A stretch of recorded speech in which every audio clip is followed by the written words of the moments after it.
Shalom Jemaat GKI Martin Luther Sentani yang Tuhan Yesus kasihi. Selamat hari Minggu, selamat beribadah, dan izinkanlah kami untuk menyampaikan beberapa info dan warta jemaat sebagai berikut. Yang pertama, info ibadah kita masih tetap berjalan sebagaimana biasa, dan hari ini kita melalui live streaming ibadah di Minggu pagi jam 9 pagi ini. Majelis Jemaat juga mengingatkan kepada Bapak Ibu warga jemaat agar tetap setia melakukan ibadah-ibadah, baik itu ibadah harian keluarga dari hari Senin sampai dengan hari Sabtu, ibadah keluarga pada hari Jumat di rumah masing-masing, kemudian yang tadi kami sampaikan ibadah Minggu melalui proses live streaming dan langsung diikuti lewat alat-alat yang sudah disediakan masing-masing keluarga. Kemudian juga disediakan liturgi manual untuk yang beribadah secara manual. Ibadah kita ini akan dipimpin oleh Ibu Pendeta Sofia Taliak SSI. Atas pelayanan Ibu Pendeta kami sampaikan terima kasih. Demikian juga kepada tim multimedia live streaming, juga pendukung ibadah TU Kostor Satpam. Warta berikut kami sampaikan juga bahwa telah datang kepada majelis jemaat untuk meminta agar nikah mereka diberkati oleh Tuhan, yaitu calon mempelai laki-laki Saudara Hariman Absalon F. Ainaga dan calon mempelai perempuan Magdalena Rapang. Rencana pemberkatan nikah kudus akan dilaksanakan pada hari Sabtu 8 Agustus 2020. Kedua calon mempelai ini berdomisili di kelompok 4. Bapak Ibu jemaat yang Tuhan Yesus kasihi, baik yang di gereja maupun di rumah, kami juga mengingatkan supaya Bapak Ibu tetap mengikuti protokol kesehatan, supaya segala yang kita hadapi dan jalani ini semuanya dapat berlangsung dengan baik, yang pada akhirnya jemaat GKI Martin Luther Sentani akan memperoleh damai sejahtera serta sukacita di dalam ibadah-ibadah yang dilakukan. Selamat beribadah, Tuhan Yesus memberkati kita semua.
Shalom. Jemaat Tuhan yang diberkati dan dikasihi oleh Tuhan kita Yesus Kristus, kita akan memulaikan ibadah di hari Minggu ini. Untuk itu saya undang jemaat berdiri, dan kita menyiapkan nyanyian rohani nomor 3 ayat 1 dan ayat yang kedua. Nyanyian rohani nomor 3 ayat 1 dan ayat yang kedua. Hormat bagi Allah Bapa.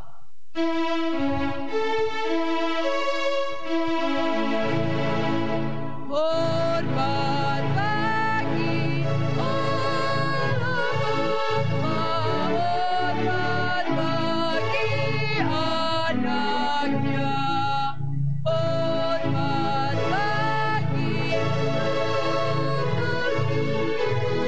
ketiganya yang esa.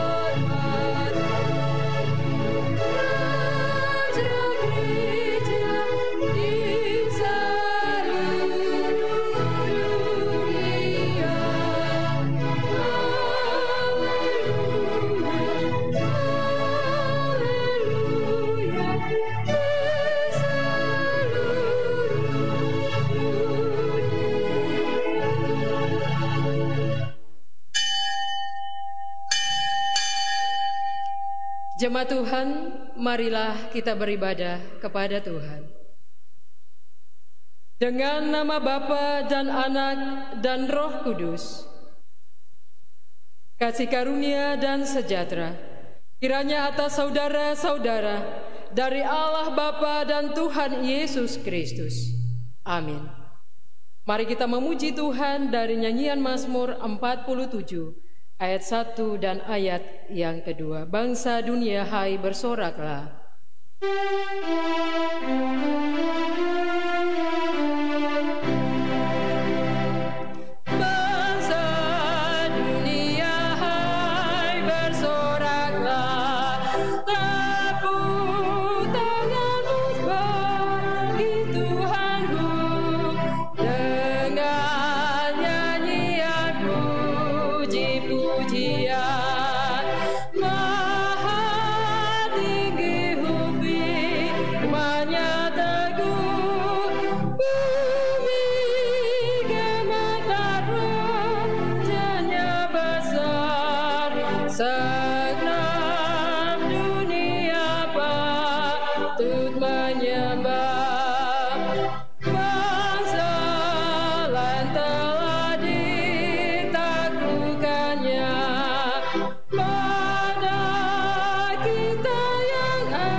Jemaat yang Tuhan Yesus kasihi, dengarkanlah hukum Tuhan bagi kita semua di pagi hari ini. Dari Kolose pasal 3 ayat 12 hingga ayat yang ke-15. Demikian bunyinya. Manusia baru. Karena itu, sebagai orang-orang pilihan Allah yang dikuduskan dan dikasihaninya, kenakanlah belas kasihan, kemurahan, kerendahan hati, kelemah lembutan, dan kesabaran. Sabarlah kamu seorang terhadap yang lain, dan ampunilah seorang akan yang lain. Apabila yang seorang menaruh dendam terhadap yang lain, sama seperti Tuhan telah mengampuni kamu, kamu perbuatlah juga demikian. Dan di atas semuanya itu, kenakanlah kasih sebagai pengikat yang mempersatukan dan menyempurnakan. Hendaklah damai sejahtera Kristus memerintah dalam hatimu, karena untuk itulah kamu telah dipanggil menjadi satu tubuh, dan bersyukurlah. Kiranya Roh Kudus selalu menuntun kita dalam menjalani hidup dan kerja kita di minggu yang baru. Jemaat dipersilakan duduk. Jemaat yang Tuhan Yesus kasihi, marilah kita merendahkan diri di hadapan Tuhan Allah, dan kita mengaku dosa kita sungguh-sungguh. Kalau kita mengatakan bahwa kita tidak berdosa, kita menipu diri kita sendiri, dan kebenaran itu tidak ada pada kita. Kalau kita mengaku dosa, maka Allah itu setia dan adil, sehingga Ia mengampuni kita akan segala dosa dan menyucikan kita dari segala kejahatan. Mari kita berdoa. Bapa kami yang di sorga, kami sudah berdosa kepadamu, sehingga kami tidak layak disebut anak-anak-Mu. Sayangilah dan ampunilah segala dosa kami.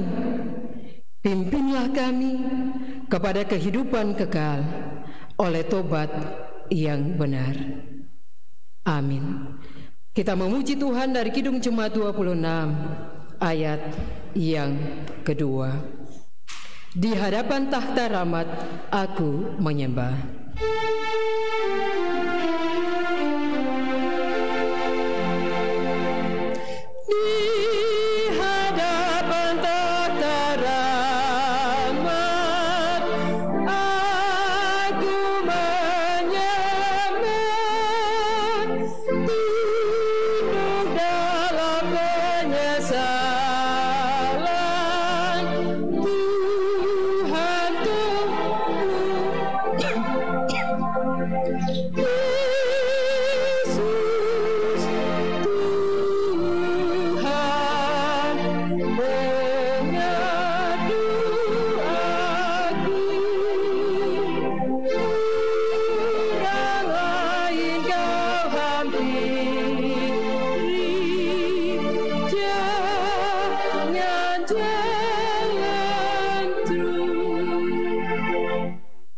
Jemaat yang Tuhan Yesus kasihi, kita sudah mengaku dosa kita dengan sungguh-sungguh. Oleh sebab itu, dengarkanlah pemberitaan keampunan. Sabda Yesus Kristus kepada semua orang yang sungguh-sungguh mengaku dosanya. Orang yang datang kepadaku, sekali-kali aku tidak menolak dia. Nyanyian Kidung Jemaat 27 ayat yang pertama. Meski tak layak diriku.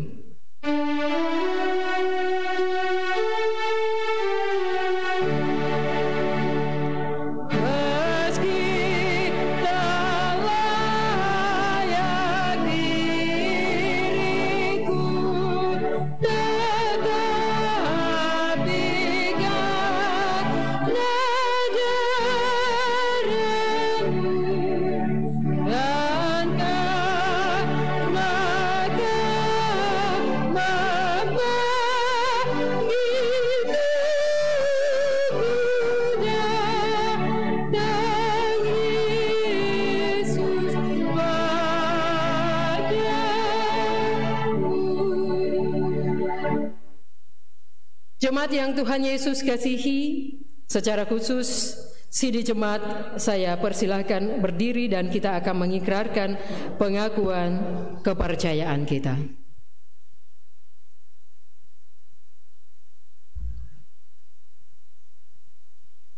Dalam persekutuan dengan gereja Tuhan dari segala zaman dan di segala tempat, kita mengaku kepercayaan kita dengan berkata, aku percaya kepada Allah, Bapa yang Maha Kuasa, Khalik langit dan bumi, dan kepada Yesus Kristus, Anaknya yang tunggal Tuhan kita, yang dikandung daripada Roh Kudus, lahir dari anak darah Maria, yang menderita di bawah pemerintahan Pontius Pilatus, disalibkan, mati dan dikuburkan, turun ke dalam kerajaan maut.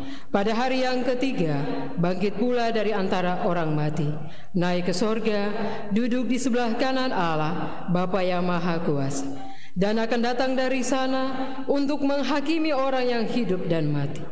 Aku percaya kepada Roh Kudus, gereja yang kudus dan am, persekutuan orang kudus, pengampunan dosa, kebangkitan daging, dan hidup yang kekal.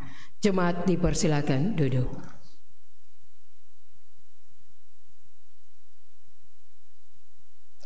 Jemaat yang Tuhan Yesus kasihi, di pagi hari ini kita hendak membaca kebenaran firman Tuhan yang terambil di dalam Injil Yohanes pasal 4 ayat yang pertama hingga ayat yang ke-30.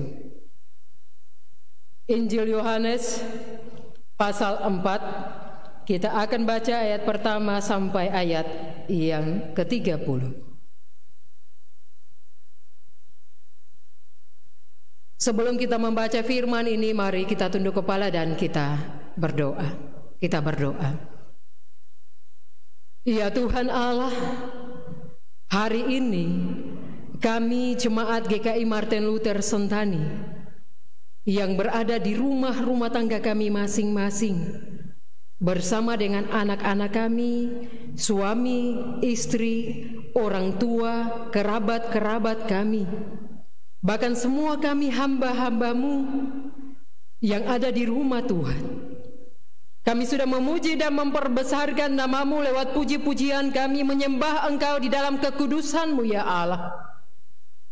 Dan tiba saatnya kami hendak membaca kebenaran firman Tuhan yang telah ditentukan oleh Sinode GKI di Tanah Papua. Untuk hari ini semua mimbar-mimbar Tuhan memberitakan firman ini bagi jemaat-Mu. Tuhan, mari hampiri kami dengan kuasa Roh-Mu yang kudus, memberikan pengertian untuk kami semua. Dan biarlah di rumah kami masing-masing kami tidak disibukkan dengan berbagai kegiatan kami, tetapi kami mau duduk bersama dengan keluarga-keluarga kami, duduk dalam kekudusan-Mu, menyembah Engkau, dan juga mendengarkan apa yang disampaikan lewat kebenaran firman Tuhan hari ini. Berikan kami pengertian Tuhan, supaya ketika kami membaca firman ini kami boleh mengerti, dan terutama kami boleh melakukannya dalam setiap hidup dan kehidupan kami. Tuhan, hamba adalah manusia yang berdosa, penuh dengan kekurangan dan keterbatasan. Mari Tuhan Allah, Engkau memberkati bibir mulut hamba.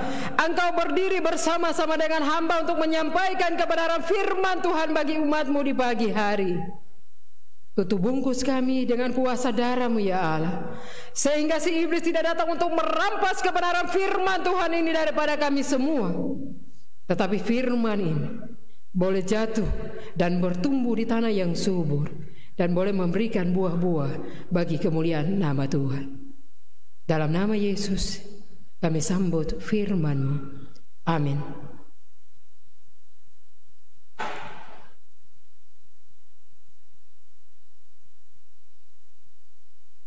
Jemaat yang Tuhan Yesus kasihi, izinkanlah saya untuk membacakan firman ini untuk kita semua, dan Bapak Ibu serta anak-anak boleh mengikutinya lewat melihat pada Alkitab masing-masing.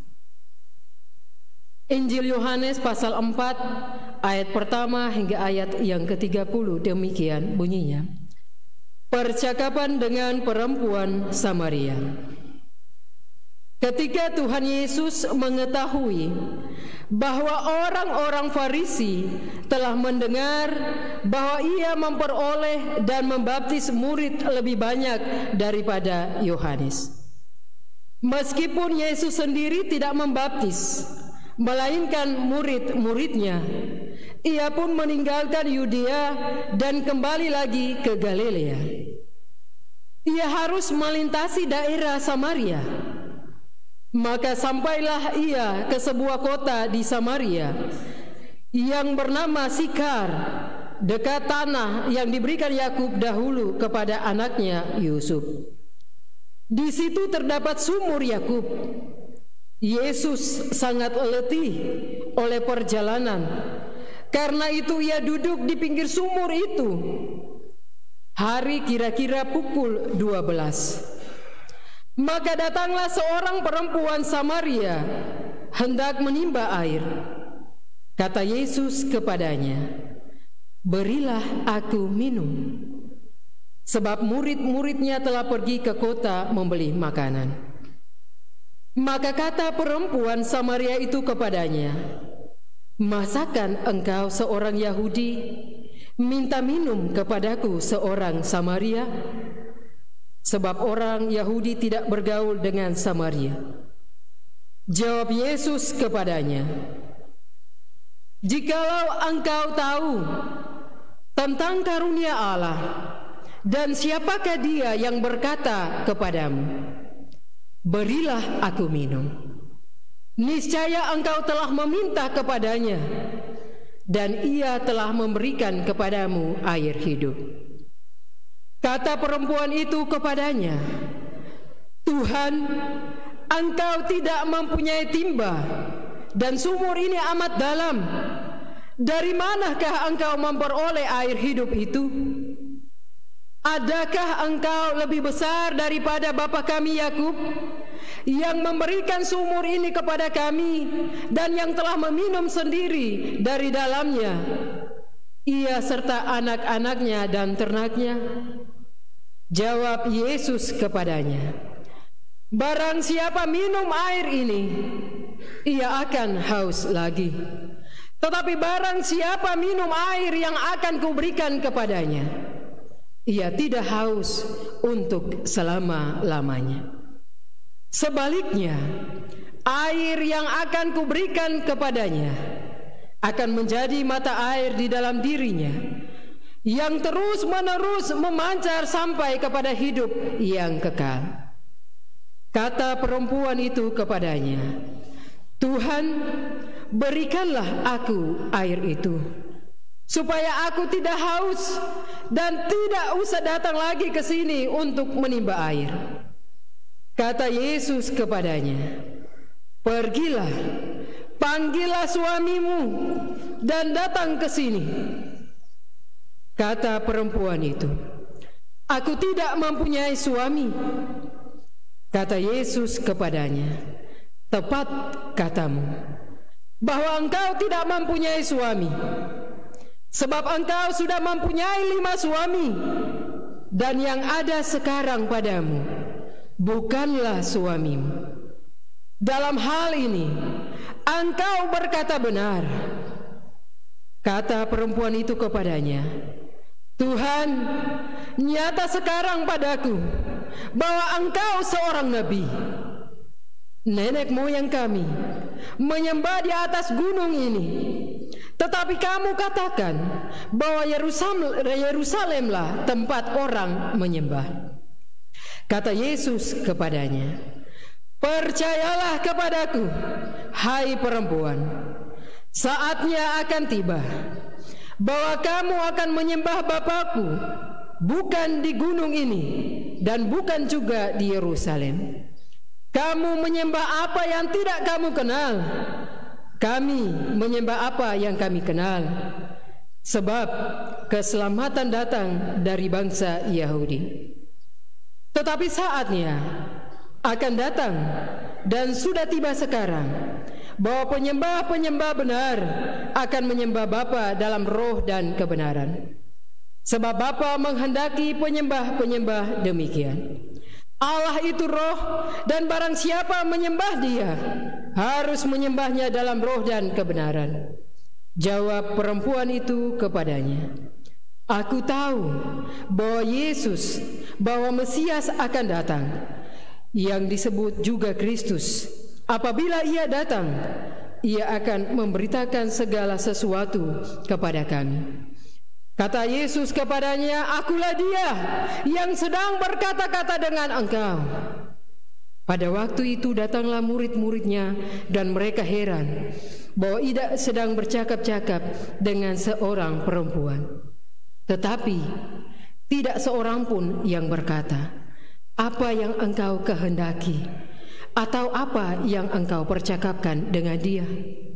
Maka perempuan itu meninggalkan tempayannya di situ, lalu pergi ke kota dan berkata kepada orang-orang di situ, mari, lihat, di sana ada seorang yang mengatakan kepadaku segala sesuatu yang telah kuperbuat.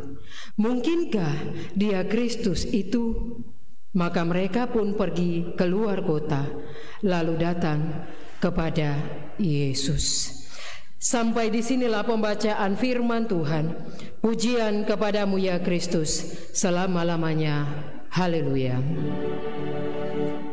Haleluya.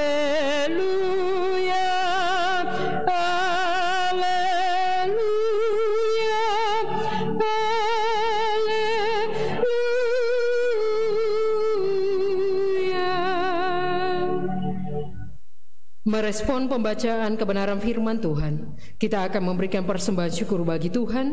Dan untuk mengiringi persembahan, kita akan menyanyi dari nyanyian rohani 132 ayat 1, 2. Dengarkanlah firman Tuhan. Tuhan mengasihi orang yang memberi dengan sukacita. Ya Tuhan, murah-Mu baka.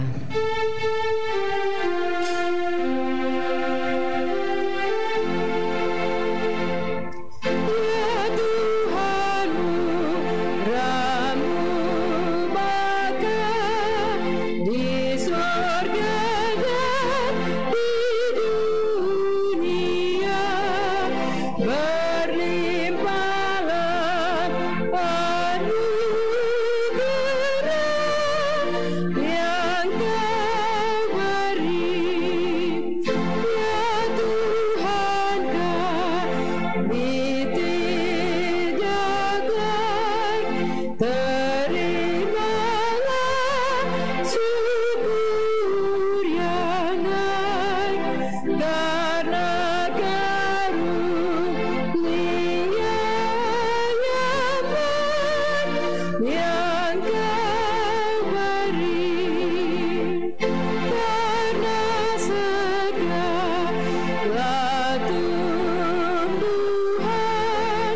dan berkat-Mu buah-buahan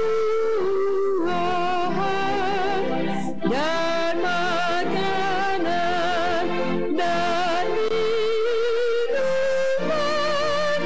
yang Kau beri, karena kesukaan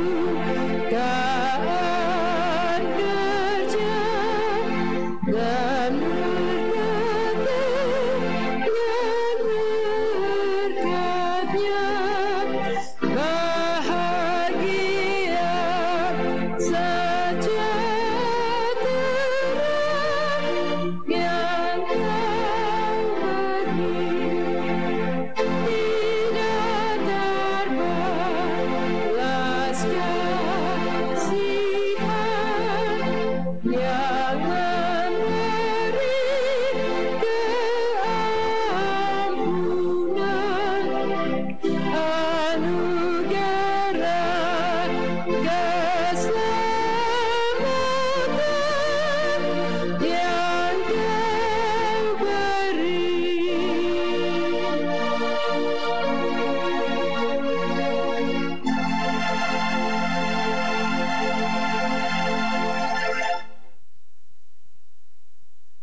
Jemaat Tuhan, Shalom. Hari ini kita boleh ada dalam sukacita bersama karena kita baik di rumah, mama, papa, anak-anak semua, kita orang bisa sama-sama memuji Tuhan dalam ibadah minggu di pagi hari. Hari ini pembacaan firman Tuhan bagi kita dalam Injil Yohanes pasal 4 ayat pertama hingga ayat yang ke-30 yang diberikan tema oleh Sinode GKI di Tanah Papua. Kasih Yesus kepada kaum lemah. Jemaat yang Tuhan Yesus kasihi, minggu lalu kita sudah mendengar pembacaan firman Tuhan tentang kasih adalah prinsip hidup orang percaya. Dan pada pagi ini kita akan belajar lagi tentang firman Tuhan di bawah tema kasih Yesus kepada kaum lemah.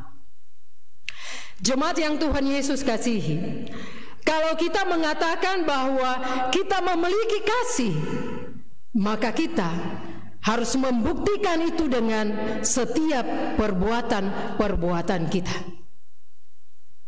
Tapi terkadang dalam kenyataannya, kita sebagai orang-orang percaya sulit sekali mempraktikkan. Karena apa? Karena kita melihat kepada siapa orang yang kita layani, kepada pribadi orang.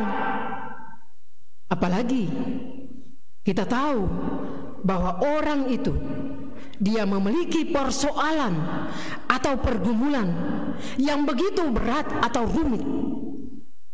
Pasti kita semua menghindar dan menjauh diri dari orang tersebut. Dan kita tidak mau melibatkan diri dalam persoalan dan pergumulan yang sementara dia hadapi. Jemaat yang Tuhan Yesus kasihi, hari ini kita akan belajar dari seorang pribadi yang mempunyai kasih yang luar biasa, yang tidak pernah memandang muka, baik suku, ras, golongan, bahkan budaya dan agama sekalipun. Kasihnya itu nyata untuk saya, Bapak, Ibu, dan anak-anak. Siapa lagi dia? Dia adalah Yesus Kristus, Tuhan dan Juru Selamat kita. Dalam pembacaan kita hari ini pada Injil Yohanes pasal 4 ayat 1 dan 30, saya akan membawa kita semua belajar tentang 3 catatan penting yang menjadi hal pokok untuk kita pelajari. Hal yang pertama yaitu kasih Yesus mampu mematahkan berbagai macam perbedaan, baik itu suku, ras, golongan, agama, dan juga budaya. Jemaat Tuhan, kita tahu bahwa orang-orang Yahudi mereka tidak bersahabat dan menganggap orang-orang Samaria itu sebagai anjing, pengkhianat, dan manusia bercampuran yang tidak beres dan rendah. Ini semua terjadi karena dilatar belakangi oleh dua hal penting.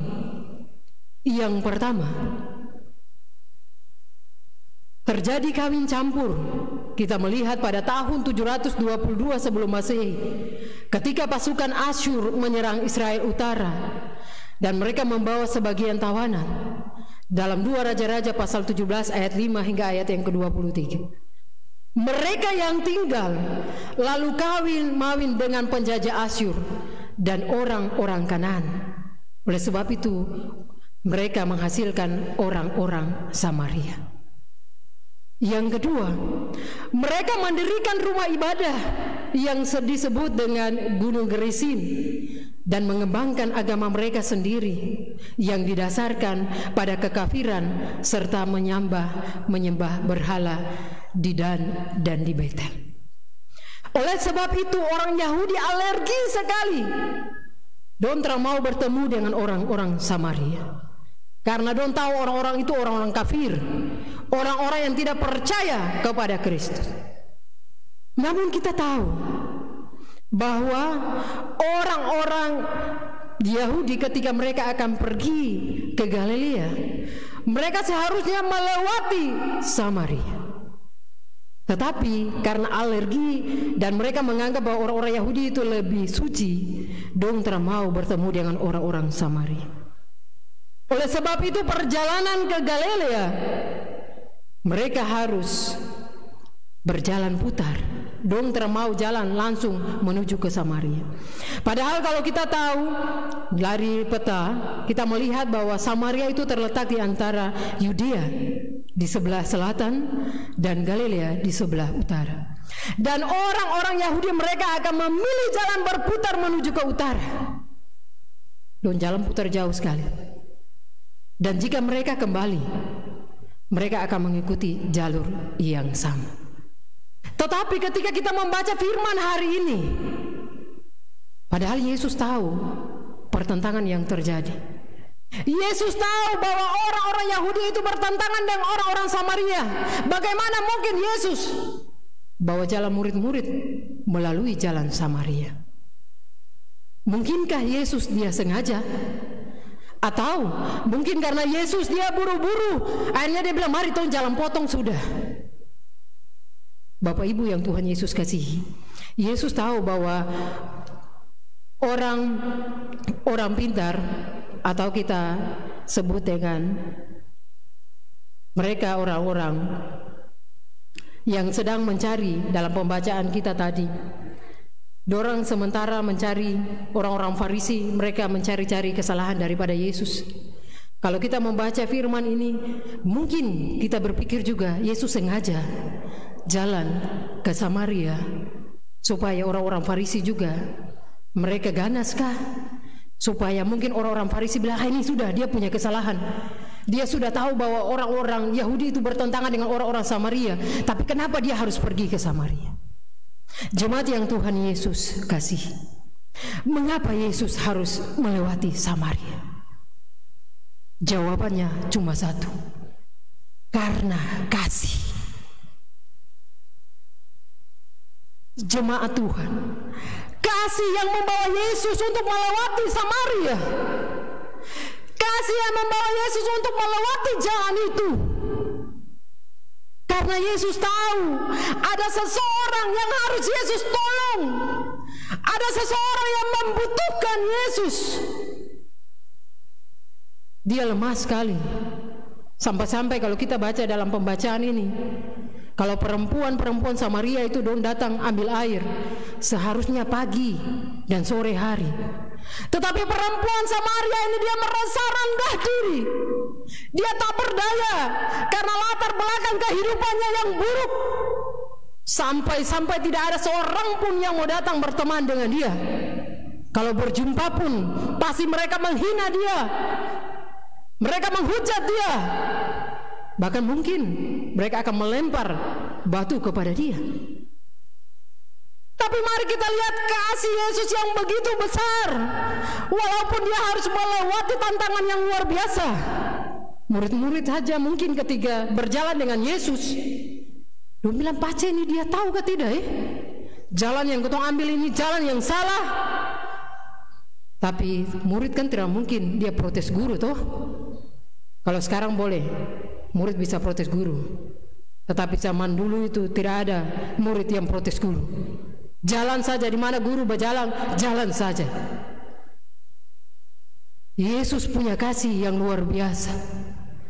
Dia mematahkan dinding permusuhan, dia mematahkan dinding perbedaan. Mau suku orang Yahudi, suku orang Samaria, mereka juga butuh diselamatkan. Keselamatan itu bukan hanya milik orang Israel, tetapi orang-orang Samaria juga perlu diselamatkan. Dan Yesus, dia datang menuju Samaria karena ada maksud bahwa dia akan menyelamatkan perempuan Samaria ini. Dan lewat perempuan Samaria ini akan banyak orang-orang Samaria akan diselamatkan. Jemaat yang Tuhan Yesus kasih,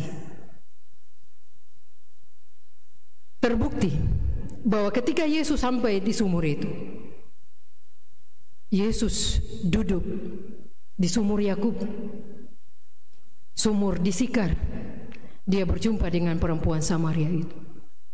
Kalau kita berpikir bahwa kalau Yesus ada bersama-sama dengan murid-murid pada saat itu, perempuan dia tidak akan maju. Dia tidak akan menghampiri Yesus di sumur. Karena apa? Dia lihat orang terlalu banyak. Dan dia tahu bahwa murid-murid itu pasti juga mereka akan melarang Yesus berjumpa dengan dia. Oleh sebab itu, sebelum Yesus berjumpa dengan perempuan Samaria, Yesus sudah lebih dulu suruh murid-murid, "Kamu semua pergi beli makanan." Supaya apa? Murid-murid ini juga tidak menghalangi Yesus untuk memberitakan Injil kepada perempuan Samaria. Karena pasti ketika Yesus akan menginjili, pasti murid-murid juga mereka akan bilang, dan mungkin juga perempuan itu tidak akan menghampiri Yesus ketika melihat murid-murid. Tetapi luar biasa, Yesus tahu semua itu. Dan peristiwa ini terjadi bukan secara kebetulan, tetapi juga Yesus mau orang-orang Samaria diinjili dan diselamatkan. Dari sini kita belajar bahwa penginjilan harus menjangkau semua orang, walaupun penuh dengan tantangan. Tapi sebagai orang-orang yang percaya kepada Kristus, kenyamanan terkadang sulit, tetapi kita harus melakukannya dengan penuh kasih dan setia.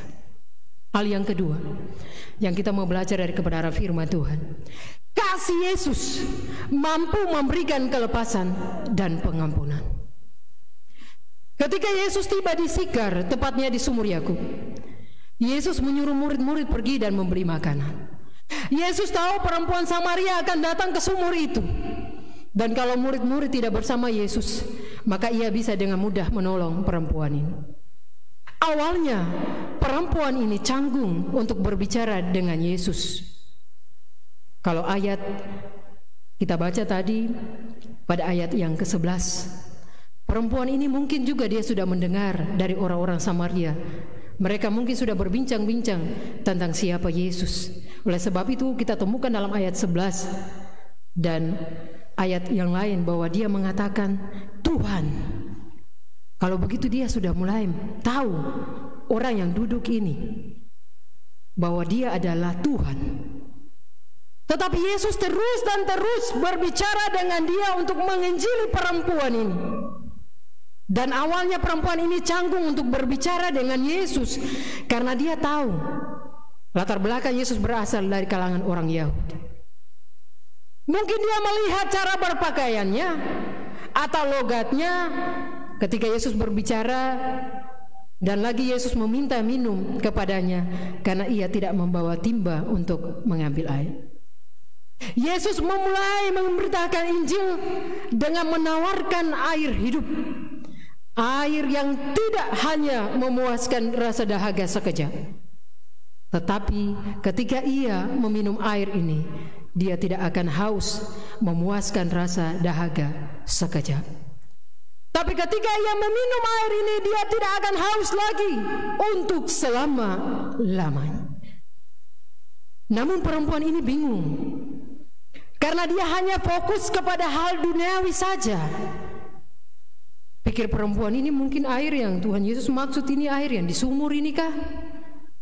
Padahal perempuan bilang, pace ini dia terapun timba baru, bagaimana dia mau kasih saya air hidup? Yesus menuntun dia dengan penginjilan, dengan firman yang keluar dari mulut Yesus sendiri. Kita melihat bahwa perempuan ini bingung karena dia hanya fokus kepada hal duniawi saja. Melalui percakapan dengan perempuan Samaria ini, Yesus dengan sabar menginjili. Kata sabar ini kita garis bawahi, karena terkadang ketorang kalau menginjili orang-orang seperti ini dalam latar belakang yang ketong tahu dia punya kehidupan buruk sekali, ketong kadang juga ganas tuh. Karena terkadang iblis juga pakai orang ini untuk mencobai-cobai kita. Karena iblis bilang, dia punya pengetahuan sampai di mana, saya mau tes. Tapi Yesus belajar, memberikan pelajaran kepada kita ketika kita menginjili seseorang. Karena kita tahu latar belakang kehidupannya, kita orang harus ambil dengan sabar. Jangan tong emosi, jangan tong karena tahu tong lebih pintar daripada dia, jadi tong kupas dia bersih tanpa memberikan kesempatan supaya dia berbicara. Tetapi Yesus sabar, tuntun dia pelan-pelan. Baru Yesus buka lembaran yang betul-betul orang bilang padam di limit siapa dia sebenarnya.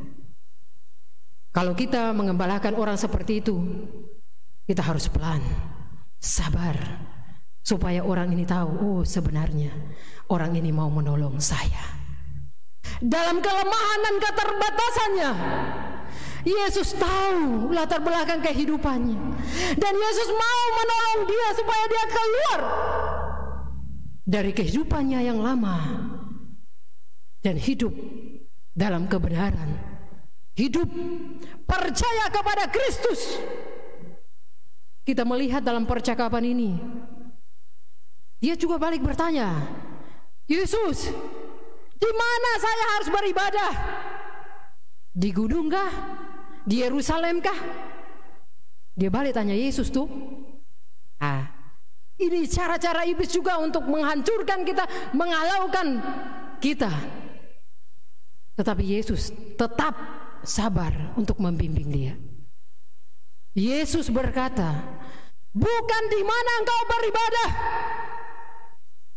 tetapi kepada siapa engkau menyembah. Dia tertunduk malu, dan dia sadar bahwa selama ini dia sudah salah, dan Yesus mau menolong dia.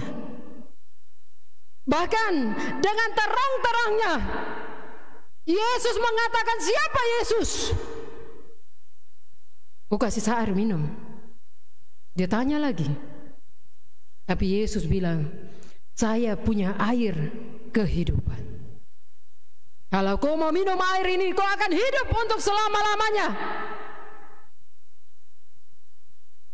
Dengan penuh sukacita, Roh Kudus bekerja.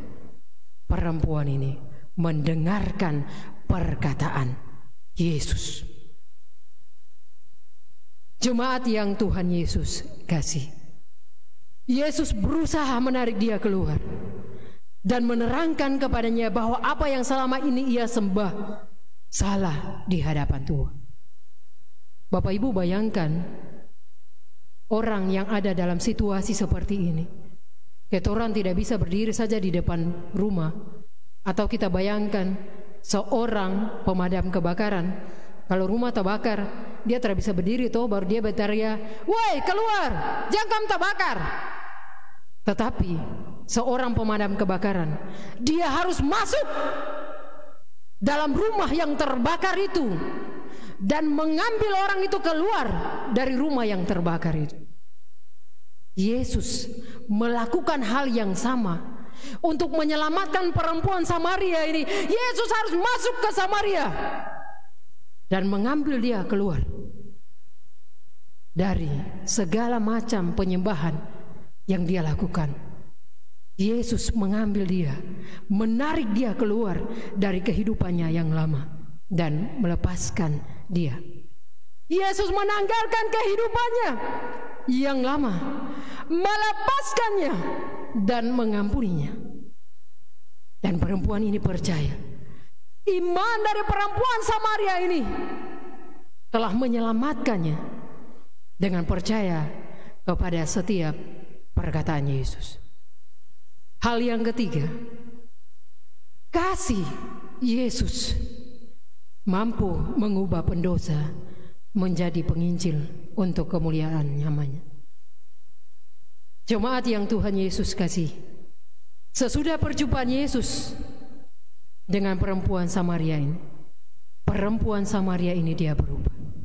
Dia tidak lagi bersembunyi dari banyak orang karena masa lalunya, tetapi dia sekarang menjumpai banyak orang dan menjadi pemberita tentang Yesus. Iman perempuan Samaria ini mengubah dia menjadi seorang pengikut Yesus. Dan jarang Yesus menyatakan dirinya kepada orang lain, tetapi kepada perempuan Samaria ini Yesus berterus terang tentang siapa dia yang sebenarnya. Yesus tahu bahwa dari mulut perempuan Samaria ini Injil Yesus Kristus akan ditebarkan untuk orang-orang Samaria yang belum percaya. Dan itu terbukti dari mulut perempuan Samaria ini, maka banyak orang-orang Samaria diselamatkan. Di mana-mana orang terbilang orang Yahudi, orang Yunani yang murah hati, tetapi yang paling terkenal itu dengan kasih itu orang-orang Samaria yang baik hati. Di mana-mana orang tulis status ketika ada yang datang bawa berkat, tolong orang dalam masa pandemi ini, orang terbilang itu orang Batak, orang Ambon, orang Sentani, orang Papua. Tapi don't tulis orang-orang Samaria yang baik hati datang memberikan berkat untuk kami. Disitulah Bapak Ibu, kasih orang-orang Samaria begitu besar kepada kita semua. Dong terpandang itu dia dari mana, dia dari suku mana. Dong terpandang dia bikin baik untuk saya kah tidak kah. Tetapi kasih Yesus itu nyata untuk mereka. Jemaat Tuhan, melalui kebenaran firman Tuhan hari ini mau mengingatkan kita semua. Ada 3 hal terpenting. Yang pertama, Yesus sudah memberikan teladan yang baik untuk kita. Kasihnya dia berikan untuk semua orang tanpa batas. Mari tong belajar dari Yesus dan juga orang-orang Samaria. Mari kita mempraktekkan kasih itu untuk semua orang. Jangan lihat orang pula latar belakang hidup, jangan lihat siapa yang akan saya layani, tetapi mari ketorang saling topang, membagikan kasih, mempraktikkan kasih dalam hidup dan kehidupan kita dari hari lepas hari. Apalagi dalam situasi pandemi COVID-19 ini, banyak orang membutuhkan pertolongan kita. Saya percaya bahwa jemaat GKI Martin Luther Sentani di bawah pimpinan Ibu Pendeta sudah mempraktikkan itu lewat program 5 roti dan 2 ikan. Itu sangat memberkati. Dan kita percaya Tuhan akan mengembalikan itu bagi Bapak Ibu jemaat sekalian berlipat-lipat ganda ketika kita memberikan itu dengan penuh kasih kepada setiap orang yang membutuhkan. Hal yang kedua, Yesus saja bisa datang mencari, melepaskan, dan mengampuni orang berdosa karena kasih-Nya yang besar. Kita juga harus bisa melayani sesama kita tanpa melihat latar belakang, bahkan pergumulan kehidupan mereka. Jangan tong bicara-bicara dong di belakang, dong begini, dong begitu. Tetapi mari Yesus memberikan teladan bahwa harus sabar menghadapi orang-orang seperti itu. Jangan bosan-bosan, jangan jenuh-jenuh, tetapi mari dengan penuh kesabaran kita terus datang mencari, melepaskan, mengampuni, dan mengasihani mereka. Dan hal yang ketiga, kasih Tuhan yang besar sudah menebus dosa saya, Bapak Ibu, dan merubah hidup saya dan Bapak Ibu dan anak-anak. Untuk itu kita pun harus menjadi saksi-saksi Kristus. Perempuan Samaria saja bisa jadi saksi. Dia bisa menghasilkan buah-buah bagi Yesus dengan banyak orang Samaria yang bertobat. Kita pun harus demikian. Jangan bosan-bosan untuk bersaksi tentang kasih Yesus Kristus yang luar biasa itu. Kita percaya bahwa segala sesuatu yang kita kerjakan di tengah-tengah dunia ini, di tengah-tengah jemaat ini, Tuhan Yesus akan senantiasa memberkati dan menyelamatkan kita semua. Tuhan memberkati kita. Amin.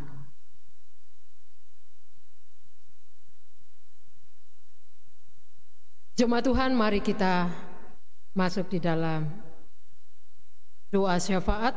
Dan sebelum kita masuk dalam doa syafaat, doa syukur dan doa syafaat, ada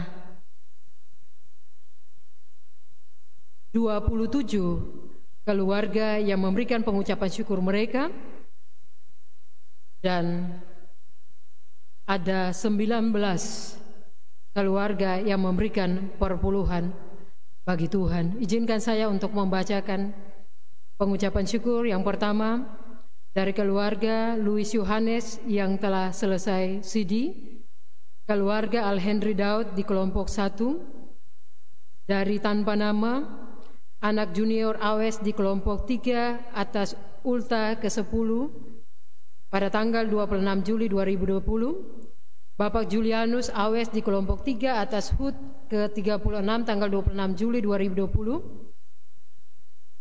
Hediana N. Pariyama atas CD anak terkasih.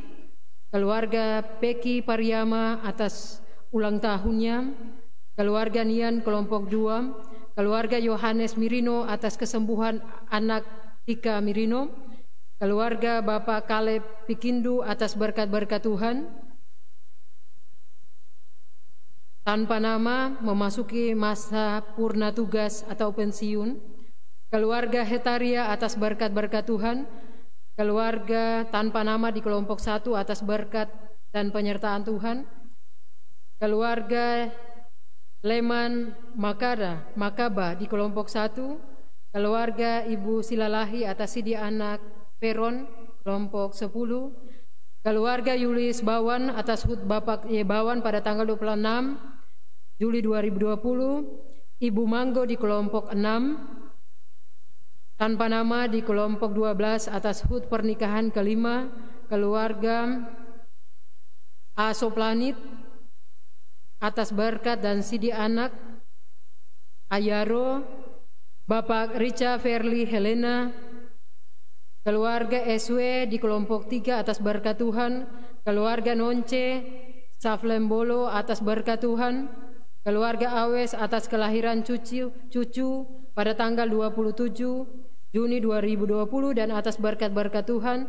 Keluarga tanpa nama seorang pemudi di kelompok 11. Keluarga Samuel Sampe atas peneguhan CD anak Rainer dan atas Tisa Yoke yang ke-15 tahun ulang tahun. Keluarga Janda Tarob, keluarga tanpa nama anak Gilbert Tomatala atas peneguhan CD 26 Juli 2020 yang lalu. Keluarga Sepakat Perangin Angin di kelompok 6. Kios Bunga Agnes di kelompok 6. Keluarga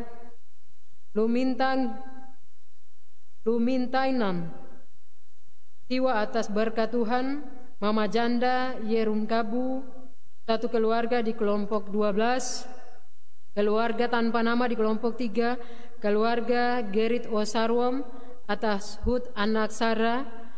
keluarga tanpa nama pemuda di kelompok 7, keluarga KAWES di kelompok 3, seorang pemudi di kelompok 11, kios bunga Agnes di kelompok 6, satu keluarga di kelompok 1.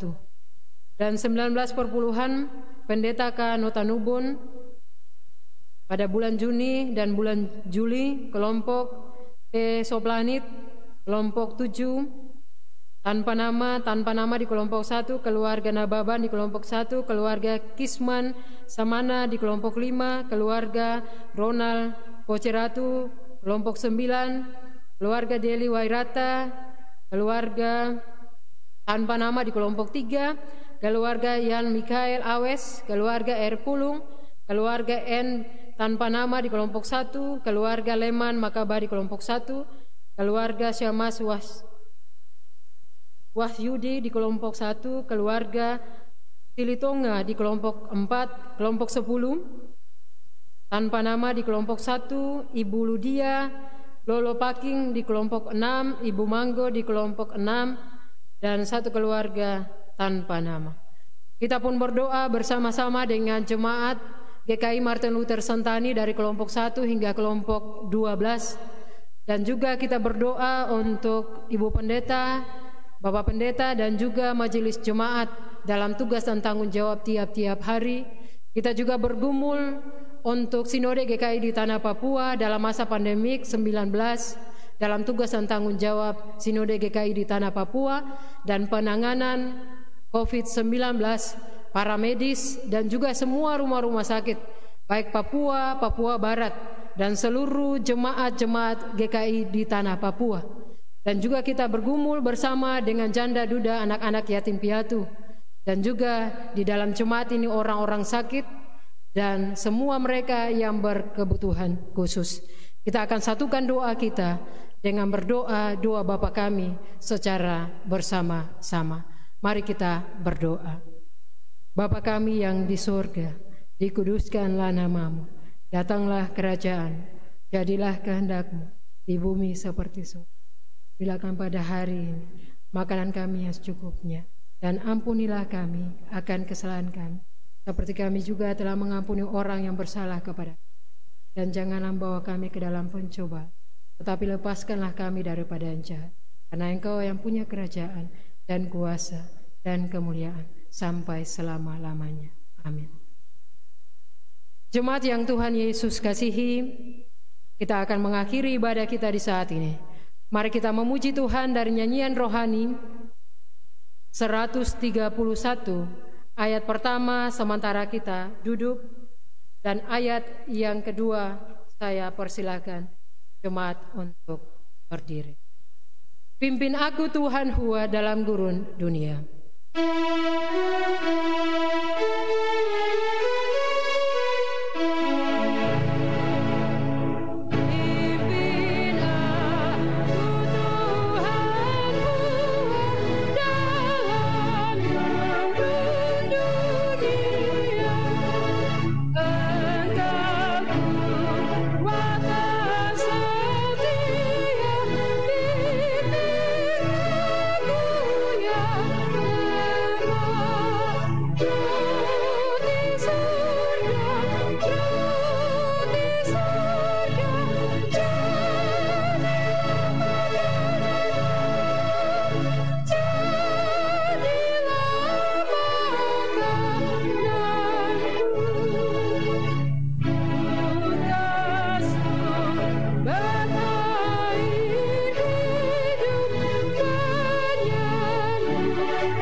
Jemaat yang dikasihi Tuhan, arahkanlah hati dan pikiranmu kepada Allah.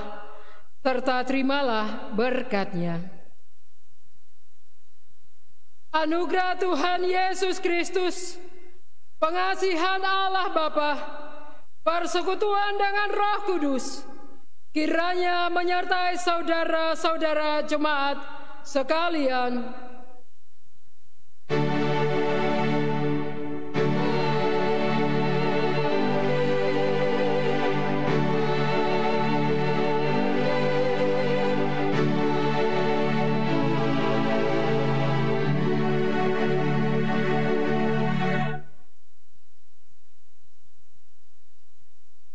Kita masuk dalam saat teduh.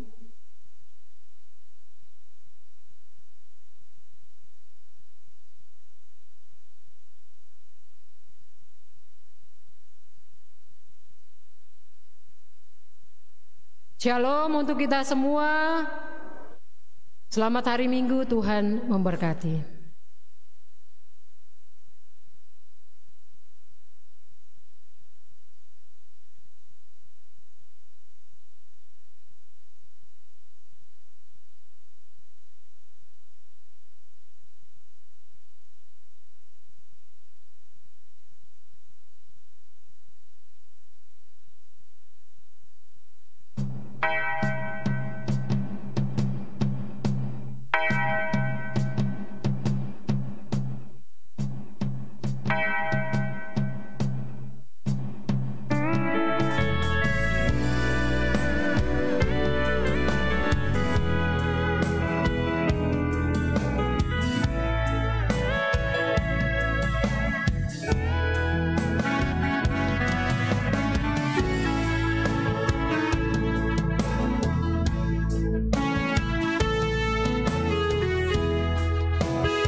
Lagu satu lagu.